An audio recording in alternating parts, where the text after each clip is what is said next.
When growing up, my first cousin Jonty and I promised to each other that by the age of 40 years old, we would climb a mountain, fly to the space, and learn how to cook.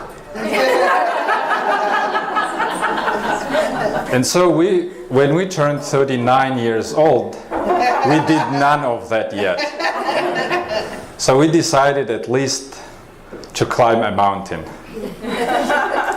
And we decided to climb the tallest mountain in Europe, which is called Mount Elbrus.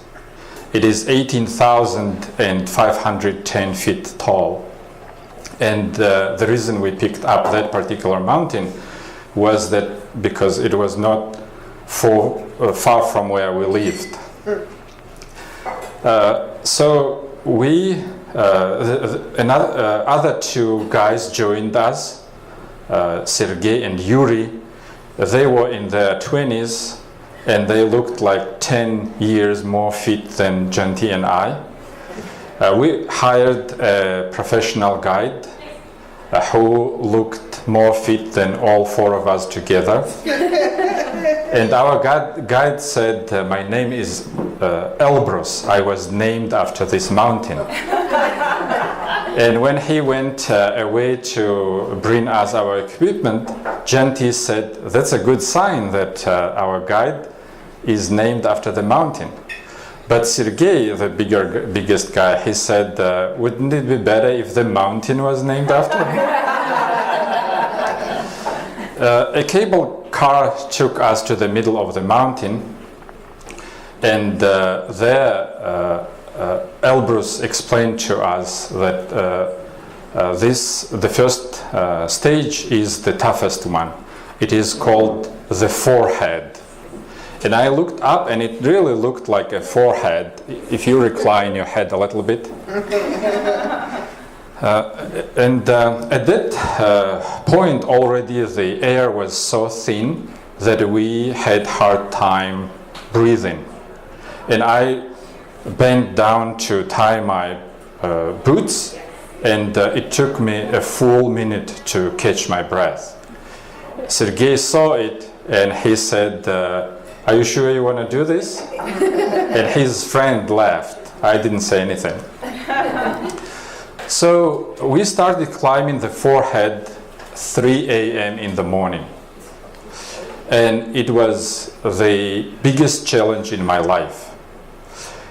Elbrus explained us how to walk what he called the Himalayan step. He said, you put the stick in front of you, and you make a small step so that your heel is just in line with your toe. And then you breathe in and you breathe out. And then you make another step and you breathe in and you breathe out. 5 minutes later, I was out of breath. So the way Elbrus lined up was he was leading the group. Then he put me first behind himself, then Jonty, and he put the biggest guy, Sergei, in the back. And Sergei said, why I'm the last one in line? And Elbrus explained the strongest one should be the last so that nobody would fall behind. Well, I never asked why he put me the first. And Elbrus technically never told me that I was the weakest. So when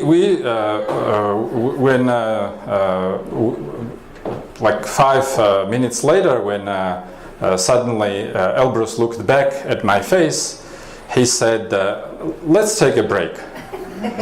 And we stopped. And Sergei said, why did we stop? Who are we waiting for? And his friend laughed. Then 5 minutes later, again, we stopped. And this time, Sergei observed, looks like it's going to take us a while to get up there. And then Elbrus said, climbing the mountain is not about the strength, not about the muscle power. It is about your thoughts. So try to think something good. Try to think positive. So I decided to think positive and not push Sergei off the forehead. About 3 hours later, we were in the middle of the forehead. And the sun came out. And it was beautiful.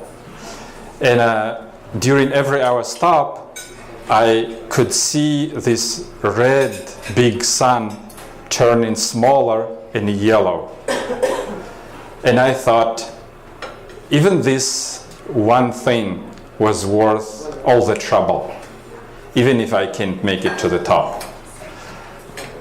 So about 8 a.m. in the morning, we were on the top of the forehead. And there, at that point, Sergei said, how far more to go? And I forgot about Sergei because he was quiet for the last 3 hours. And Elbrus said, this was the first stage, 3 more to go. And Sergei said, I'm not sure if I can make it. And then Elbrus looked at the other guy and asked him, do you want to turn back too? And the other guy nodded his head. So Sergei and Yuri turned back, and Elbrus, Jonty, and I went along the mountain on the altitude 17,000 feet. And I thought that maybe those two guys wouldn't turn back if Elbrus told them that this is the easiest part now.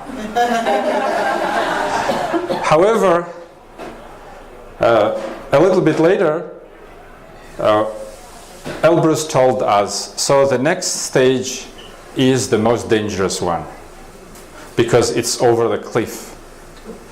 But good news, it's only 200 feet. This part is called corpse collector. And Jonty said, maybe we should tie each other by a rope. But Elbrus said, no, we shouldn't. And also, if somebody falls down, don't try to help because you can't.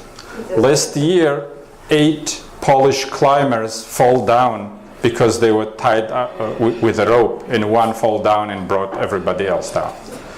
So on that cheerful explanation, we stepped on the corpse collector. And Elbrus explained to us that this time we should walk sideways. He said, with your stick, try first if the ground is solid, and then do the same again with your foot, and only then put your weight on that foot. So it took us half an hour to walk those 200 steps, and I was completely sweat all through my clothes. So it was noon when we reached the summit. And we stood on the top of the tallest mountain in Europe, though it's Russia and you can't see Europe from there actually. And suddenly I remembered the story about Noah's Ark. After many months on the water, Noah let a dove come out, and the dove returned several times until it didn't. And then Noah saw the top of the Mount Elbrus with the dove on it. And I thought, that poor dove must be out of his breath actually. However, Noah couldn't stop at the Mount Elbrus, and he cut through it. And that's why the Mount Elbrus has 2 heads, because Noah proceeded and stopped at the Mount Ararat, according to the legend.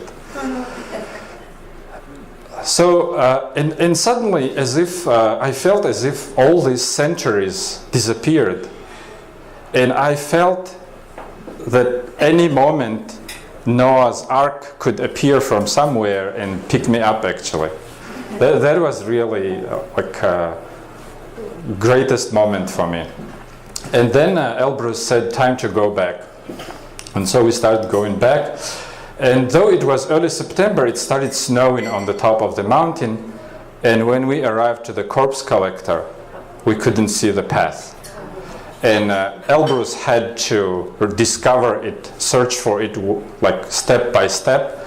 And I observed that at least 5 times one of his feet slept over the cliff. And I thought, if he falls down, there is no way Jonty and I will get out of here. We passed that, and on the forehead, Jonty suddenly complained that he has a pain in his chest. And we stopped, and I thought, there is no way I'm going to carry Jonty's body on me if he has a heart attack. After we rested a while, however, he said, I'm fine. And I thought, good for you. So it took us 18 hours to climb and come back. And we were so exhausted that even when we saw the cable car, we still had to rest once more because we couldn't get there instantly. So I fell on my back on the ground, and it started snowing again. And I could feel the snow on my face.